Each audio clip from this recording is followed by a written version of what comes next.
സദസ്സിലുമുള്ള ബഹുമാന്യരെ, വളരെയേറെ സന്തോഷകരമായ ഒരു അപരാഹ്നമാണിത്. കലാകൗമുദി അതിൻ്റെ 50ാം വാർഷികം ആഘോഷിക്കുന്നു. ആ ചടങ്ങിലേക്ക് എന്നെയും ക്ഷണിക്കുന്നു. ഒരു ക്ഷണവുമില്ലാതെ തന്നെ ഇവിടെ വരാൻ കടപ്പാടുള്ള ഒരാളാണ് ഞാൻ.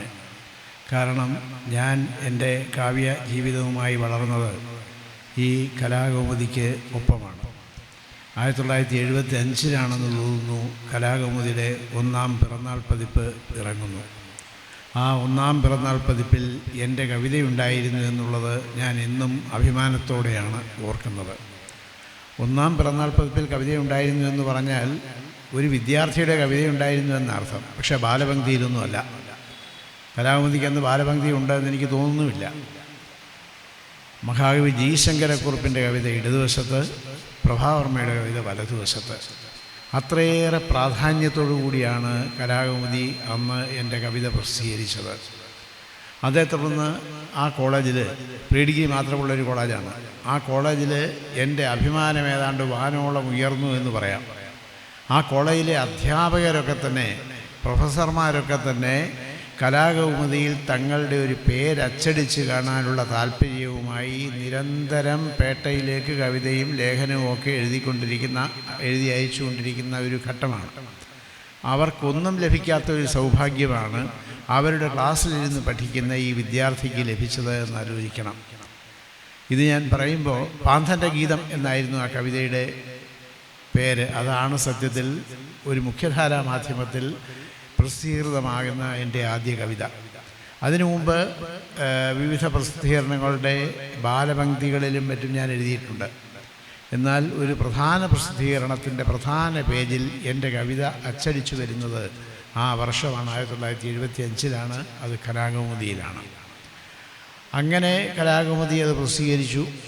എനിക്കിപ്പോഴും ഓർമ്മയുണ്ട്, NRS ബാബു സാറാണ് ആ കവിത തിരഞ്ഞെടുത്തത്.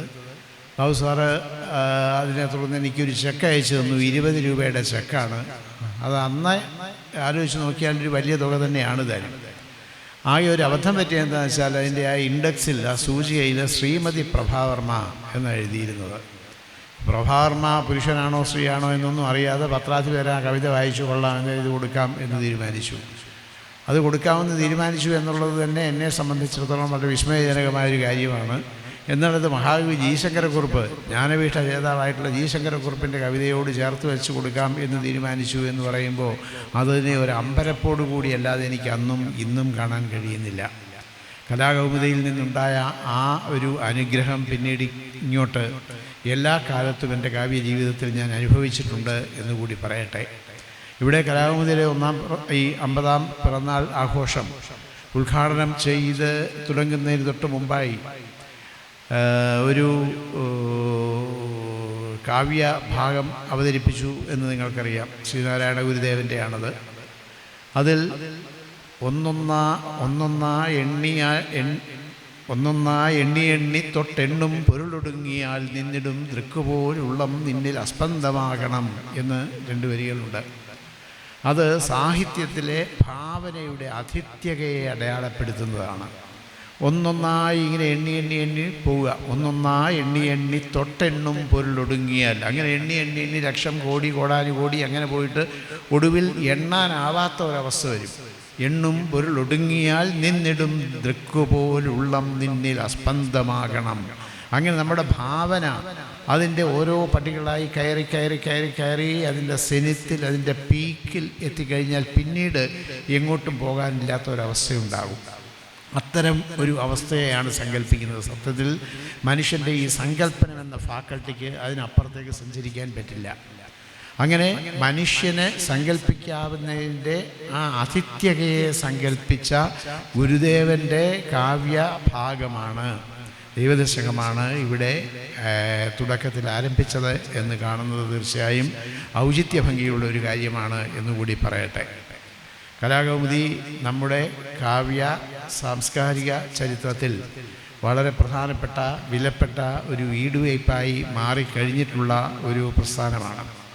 ഞാനൊക്കെ കോളേജിൽ പഠിക്കുമ്പോൾ, പ്രീ ഡിഗ്രി കഴിഞ്ഞിട്ടുള്ള ഘട്ടം, ആ ഘട്ടത്തിലൊക്കെ മലയാളത്തിൻ്റെ ഒരു നവഭാവുകത്വത്തിൻ്റെ പ്രകാശ കിരണങ്ങൾ പ്രസരിച്ചു വരുന്ന കാലമാണ്. ആ പ്രകാശകിരണങ്ങളുടെ പതാകവാഹക സ്ഥാനത്ത് നിന്ന പ്രസിദ്ധീകരണമാണ് കലാകൗമുദി. കലാകൗമുദി ഇല്ലായിരുന്നുവെങ്കിൽ നമ്മളുടെ ലിറ്റററി ജേർണലിസം ആധുനികമാകുമായിരുന്നില്ല എന്ന് പറയാം.